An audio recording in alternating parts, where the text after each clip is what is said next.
बागपत में एक महिला ने अपने 3 बच्चों की हत्या कर दी और करने के बाद खुद भी आत्महत्या कर ली। मतलब आप सोचिए कि एक माँ कैसे अपने ही 3 बच्चों की हत्या कर सकती है और करने के बाद खुद भी आत्महत्या कर लेती है। ये मामला जब आया संज्ञान में, हर तरफ सनसनी फैल गई। हर कोई ये सोचने लगा कि आखिर ऐसी कौन सी बड़ी वजह रही होगी कि एक साथ 4 मौतें हो गई। दरअसल ये कहानी आज से 6 साल पहले शुरू हुई थी। मैं आपको सिलसिलेवार सारी चीज बताता हूँ। इस कहानी की शुरुआत तो आज से तकरीबन 6 साल पहले हुई थी, लेकिन उससे भी पहले हम चलते हैं तकरीबन 12 साल पहले, यानी कि जस्ट डबल। 12 साल पहले ही एक इंसान जिसका नाम विकास की शादी शामली की एक लड़की से होती है। दोनों का वैवाहिक जीवन थोड़े समय तक सही चलता है, लेकिन इसके बाद दोनों के बीच में खटपट आने लगती है और खटपट इस कदर बढ़ जाती है कि विकास उसके साथ अलग हो जाता है। हालांकि इनका कानूनी तलाक नहीं होता, लेकिन ये एक तरीके से पूर्णतः एक दूसरे से विरक्त हो जाते हैं। किसी को किसी से कोई दिक्कत नहीं थी, वो अपने जीवन में खुश और ये अपने जीवन में खुश। विकास 3 भाइयों में सबसे छोटा था और कमाई के नाम पर विकास की नौकरी लग जाती है एक प्राइवेट वाली, और वो होती है दिल्ली से लुधियाना चलने वाली जो टूरिस्ट बस होती है, उसमें एज अ ड्राइवर। यानी कि अब विकास डेली बस चलाना शुरू कर चुका था। उसकी तनख्वाह भी आने लगी थी, सब कुछ बढ़िया चल रहा था। अब इसी दौरान आज से तकरीबन 6 साल पहले उसी बस में एक महिला चढ़ती है। नाम होता है तेज कुमारी, जो कि नेपाल की रहने वाली होती है।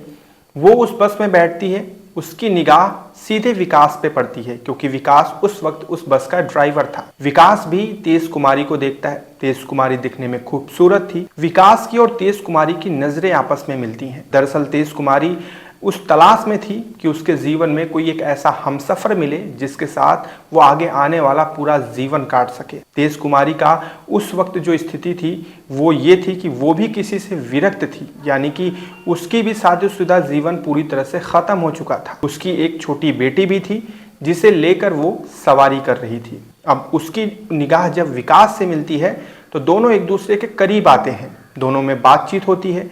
जब बातचीत होती है तो पता ये चलता है कि तेज कुमारी भी एक अच्छे जीवन साथी की तलाश में है और इधर विकास भी एक अच्छे जीवन साथी के तलाश में है। दोनों ही अपने अपने जीवन में एक शादीशुदा जीवन खत्म करके आगे बढ़ चुके हैं। अब ये एक ऐसा संयोग बनता है कि दोनों को लगता है कि यार हम लोग ना एक दूसरे के लिए ही बने हैं, बहुत परफेक्टली एक दूसरे से मिले हैं, और यही सोचकर दोनों को एक दूसरे से प्यार हो जाता है।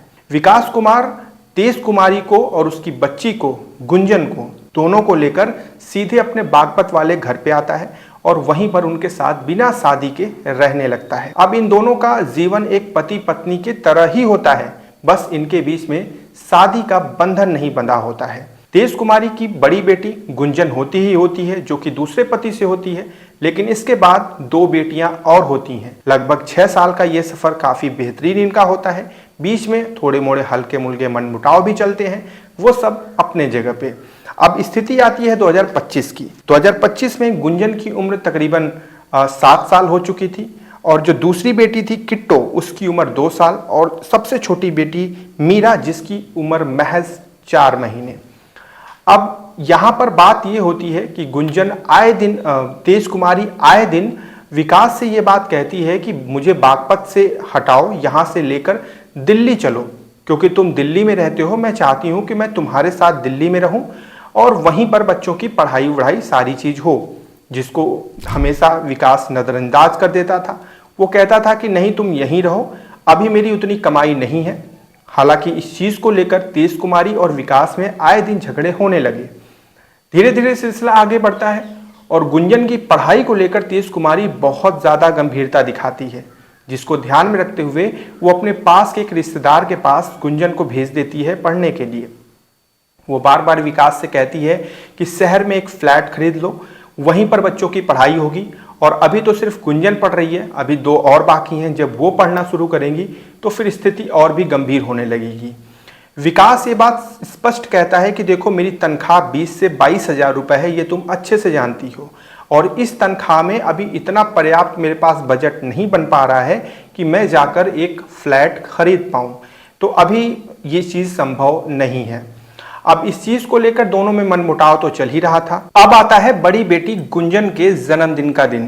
तारीख होती है 12 सितंबर। अब 12 सितंबर को गुंजन का जन्मदिन मनाना था, जिसको लेकर प्रेम कुमारी काफ़ी उत्साहित थी। उसने मनीष से बोला कि आप छुट्टी लेकर आ जाओ, गुंजन का जन्मदिन मनाया जाएगा। जिसको देखते हुए मनीष भी 8 तारीख को छुट्टी लेकर सीधे अपने घर बागपत वाले आ जाता है। इधर प्रेम कुमारी 8 तारीख को जाती है और गुंजन को स्कूटी के माध्यम से वापस घर लेकर आ जाती है।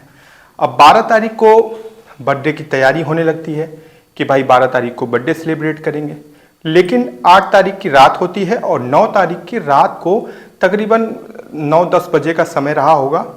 उसी समय मनीष घर के बाहर खटिया डालकर लेटा हुआ था। तभी उसने जोर से प्रेम कुमारी को आवाज़ लगाई। अंदर से कोई आवाज़ नहीं आई। जब उसको कुछ पता नहीं चला, उसको कुछ शंका हुई, क्योंकि उसने अपनी बेटी को भी आवाज़ लगाई, उसकी भी आवाज़ नहीं आई। उसने तुरंत तत्काल पुलिस को फ़ोन किया और बिना कोई छेड़खानी किए पुलिस को बुलाया। पुलिस आई और जब पुलिस ने चेक किया तो दरवाज़ा अंदर से बंद था।